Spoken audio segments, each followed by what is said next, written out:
प्रत्येकाचे काही ना काही स्वप्न आहेत आणि ते पूर्ण करण्यासाठी आपण नेहमी प्रयत्नशील असतो. तसंच एक मुलाचं सुद्धा स्वप्न आहे. तो ते पूर्ण करू शकेल का? चला तर मग जाणून घेऊया. तर ही गोष्ट आहे द अल्केमिस्ट ह्या नॉवेलमधली, जी लिहिलेली आहे पाओलो सिओलो यांनी.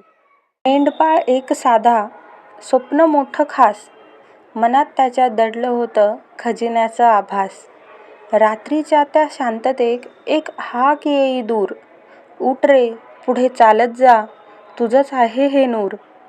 घरदाराचं सोडून बंधन निघाला तो वाटेवर, धैर्याची तलवार घेऊन स्वप्नांच्या लढाईवर. वादळं आली अंधार गडद, संकटाची रेल चेल, तरी मनात आशेची ज्योत, कधी न विझे ती खेळ. फसवणूक भीती वेदना सारे आले वाटेवर, तरीही तो चालत राहिला विश्वासाच्या जोरावर. प्रत्येक वळणावर त्याला नवी शिकवण मिळे, खजिना बाहेर नाही रे, तो आतमध्येच फुले. शेवटी जेव्हा पोहोचला पिरॅमिडच्या पायथ्याशी, कळलं त्याला गुपित सगळं स्वतःच्याच हृदयाशी.